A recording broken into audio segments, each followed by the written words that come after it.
Hi, so today we are making a tomato basil sauce. So first I started out by measuring 3 1/4 cup of sliced almonds out, and then I put those on a pan, kind of spread them out, didn't put any cooking spray or anything on them. Now are we just putting those in the oven at 350 for 10 minutes, which might have been a little bit long. Now we took them out, added some butter and a little bit of salt, and we're blending them up. And the reason we're doing this is going to be added to our sauce later to help thicken the sauce, and by doing this, if we have the smaller particle size, it will help restrict the water movement, therefore making our sauce thicker, which we want because it has more time to sit in our mouths. Now I took some onion, pepper, some red pepper. I'm just measuring this out here. We're putting that all into a saucepan, and we are going to brown the onions. And the reason we do this is just to get as much flavor out of them as we can, and also if you just have a raw onion, it won't taste as good in the sauce. Now I added a bay leaf, some salt, gotta have salt, and I'm also, the reason why we're doing this is we want to get all the liquid out that we can, and by browning these onions we are taking the liquid out because we're cooking the water off, because we want to have minimal liquid in our sauce. We want our liquid to come from flavorful places. Now I'm just adding a little bit of oil. This will just help our sauce slash puree be better. It'll just taste better with a little bit of fat in it. That helps the sauce cook off any extra water, helps make it taste a little better. So now we're just browning those onions, just stirring those around, getting them nice and cooked.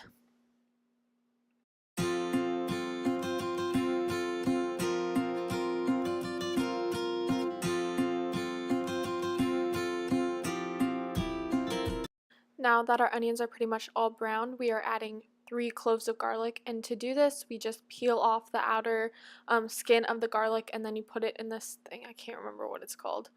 I lose my mind. But so you put it in this thing and it kind of breaks it apart, squeeze it into the sauce or into the brown onion mixture. And the reason that we do this after is because it takes shorter time for garlic to cook, and we don't want to cook it too long and burn it, whereas onions take a little bit longer. So there's that. Also, this thing's kind of hard to use, but garlic really adds a lot of flavor to sauces, and it's used a lot in tomato and Italian sauces, which we are making today.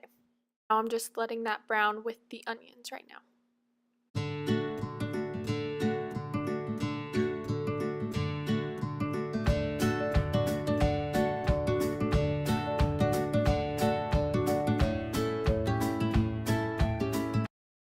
Now that our mixture is almost all browned and cooked together, we are adding 2 cans, of like pureed tomatoes, or not pureed, just like coarsely chopped tomatoes in juice. I don't know.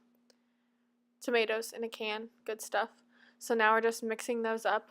Again, we're trying to use minimal liquid, so we're not adding any water to this. We are removing any bitter elements, so we don't have any skins of the tomatoes. It's just the tomatoes that have been skinned, diced, and then kind of pureed a little bit. So here's how our sauce is looking as it's cooking. We're trying to cook off any of that water here, and so now we are adding 1/2 cup of that into our already pureed almonds. And this, if we do it 1/2 cup by 1/2 cup, we're just adding we're just pureeing that as best as we can to get that really nice texture. We don't want to be able to taste little particles of almonds in our sauce. So by pureeing the almonds, then pureeing it with some sauce, then some more sauce, it's just going to make it taste better. It's going to be smoother, and this is just going to really help our sauce taste better. And all the spices that we added are going to help contribute to the cell wall material, which is going to help our sauce taste better and have better chemistry and be a better texture. Just adding some more, and I did 3 1/2 cups of sauce into the pureed almond mixture because I like my sauce a little more, I guess, pureed. I'm not a big fan of like big chunks of tomatoes everywhere, so I really like the pureeing method.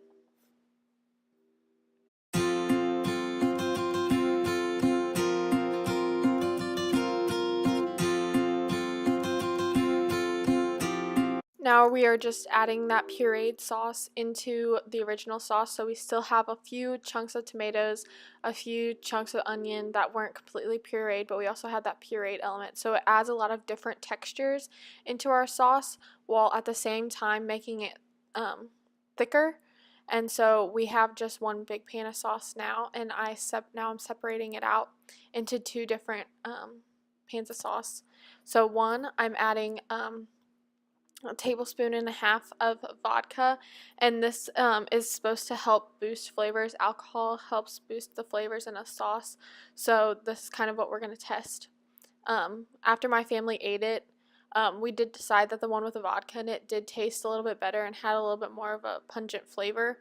So if you want a very, very flavorful sauce, that's what you should do. We are also adding half a lemon worth of zest into each pot of sauce. And this is just gonna help the color stay. It's gonna add a little bit of lemon flavor. It's gonna taste very fresh, especially when there's basil and tomatoes at the end, which I don't have pictured or shown, but the basil and tomatoes at the end were added because I cooked this sauce, saved it in the refrigerator for a couple days, and then we ate it with some noodles. It was delicious. The fresh basil really added a lot of flavor to it. It was really good, stayed really fresh. The vodka one definitely had more flavor, tasted better. I really liked this recipe. It was really good. Great way to have some pasta. So thank you everyone for watching.